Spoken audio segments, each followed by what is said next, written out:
Picture this. It's late at night. You've got your phone open. You're looking at Instagram and you're seeing your stories of all your friends that have gone out clubbing. They're doing social events. They're going out in parties.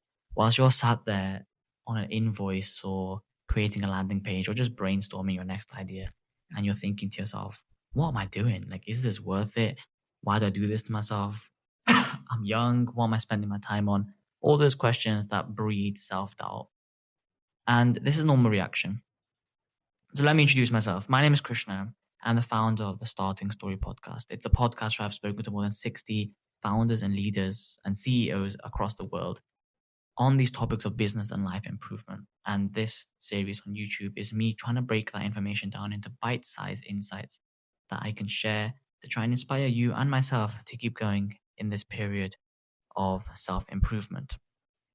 So in today's video, I want to talk about that element of almost social sacrifice that we go through when we try to create something as ourselves, how we can overcome it, and my take on the strategy you can use to get out of this circle and feel a little bit more in control, even though we do end up sacrificing some of our social circle. So statistically, it shows that the biggest fear with young and student founders is actually not what you might think it is. It's not losing something material like I might lose money in this or I might lose something more material. It's actually more of an emotional fear, as in I'm going out of my comfort zone. I might not be able to keep up with my friendships, not keep up with my social activities. And that gets to us much more. It kind of crawls under our skin and breeds self-doubt. So when your friends do ask you, what are you doing? Why are you up so late? Why you don't come out with us?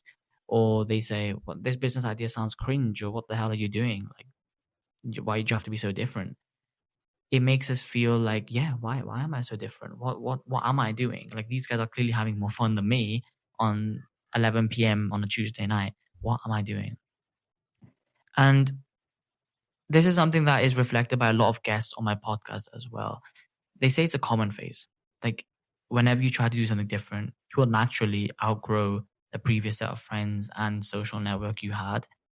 But you've also not yet found the next set of friends or social network that's going to take you to the next stage, or like that kind of get you. So you're kind of in this liminal stage where you feel uncomfortable, you feel lonely.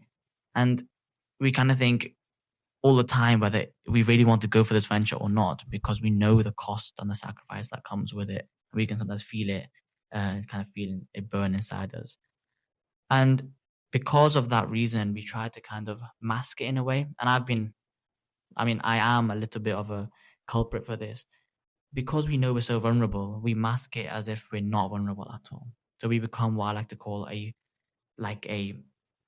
super founder, as in we think, oh, I'm creating this new business idea. I'm thinking of this new business idea. I'm creating an app. I'm creating a community. I'm running a podcast, all these things.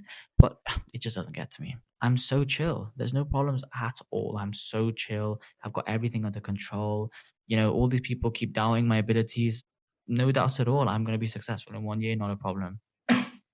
When actually, in reality, we all know that's not how we feel inside, do we? We feel like, Jesus Christ, what is going on? I don't know what's going on a day-to-day basis. There's always some shit going on. I've made like a make workflow. I'm creating an app, but there's some coding problem. My designer's having a nightmare. I'm not getting enough sleep. I can't think straight. And if you're like me and you're a student as well, you're like, how do I keep on top of my assignments on top of all of this, right? We're actually breaking apart inside, but we create this kind of fallacy of like, we've got everything sorted out, just so that people don't doubt us and kind of make us feel like we should doubt ourselves. It works temporarily. It's a very shallow way of defense, and it makes you feel powerful to some extent. But eventually, we all know the dichotomy of those two characters eventually clashes, and you are back to the drawing board with, what am I doing? Why am I doing this? I pretend I'm so cool. I pretend I have no problems at all. In reality, I'm falling apart every day. I don't know what I'm doing. There's no clear direction. I don't have friends that get it. And you keep questioning yourself.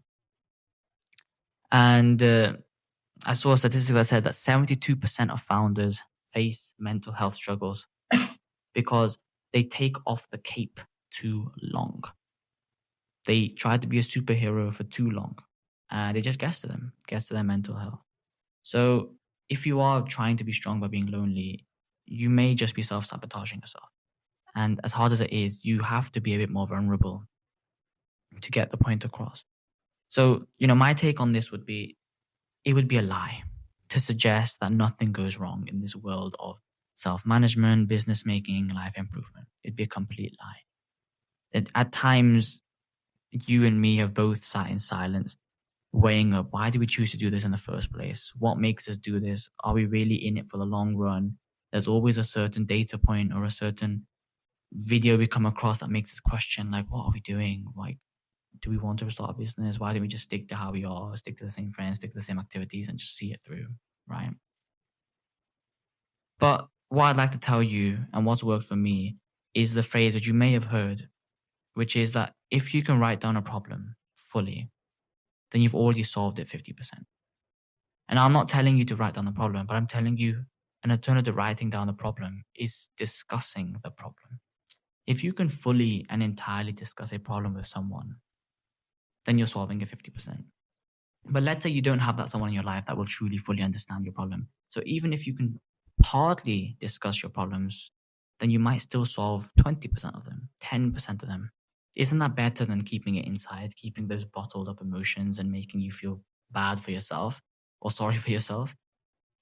I would encourage you to go out there and show your vulnerability and let people see that you aren't this super founder. You aren't someone who's got it all sorted out. You are just a human at the end of the day, and you're doing this for some sort of gain, ultimately. It's a personal choice, and people are willing to accept that.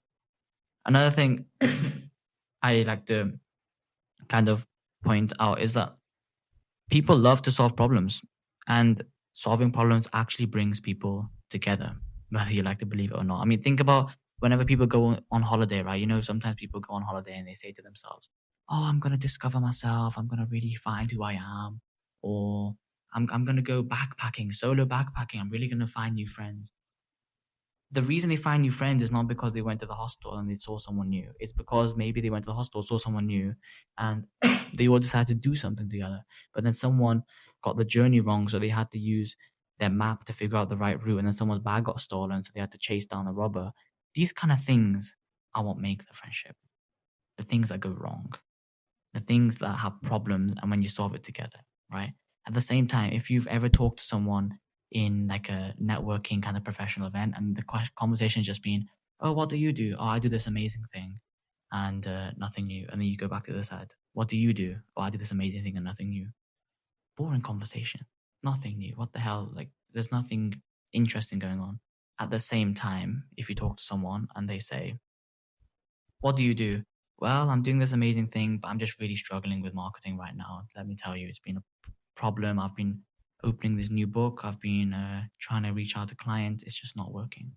And if the other person comes to, "Oh, you know what? Let me connect you to one of my friends who's a really good marketer, and let me try to hook you guys together." Suddenly, that's a stronger bond because you solved each other's problems. So be willing to share your problems and give other people the opportunity to try and help you. That is going to make your relationship stronger, even with the current group of friends you already have. So, moving on from this topic and how we can continue to improve, I'm having a guest speaker on soon to talk about the skills of building a professional network. So, you don't have to act like the super founder and you can start being more authentic. And another great place for talking to people is my free community on School, where I bring together young entrepreneurs and global leaders from my podcast network to talk directly and network. So, finally, entrepreneurship is isolating. There's no two ways about it. But it doesn't have to be deeply lonely. You aren't losing friends, you're just outgrowing the network you already have. And if you don't want to feel like you're losing friends, then be more vulnerable. Let them see that side of you where you have problems. Let them see that you're just human. And there'll be less of this element of, "Oh, he's just a cool guy. He's too cool for us. He doesn't get us." They'll be more willing to accept you as a human. And you don't have to outgrow your old friends. You can still keep them. So I want you to reach out to people that are close to you. If you are struggling with something day to day, particular part of your business, particular part of your thought process or your strategy that you wish you just had someone to talk to, even if you don't feel like you've got a business person in your life that just gets it, I would say reach out to anyone and just ask for help in something. Tell them something you're struggling on, one thing that you think is just bothering you, or just catch up for coffee, or you know, go to a party every once in a while and just catch up with people. Keep that spirit going, and I wish you all the well. Thank you for listening.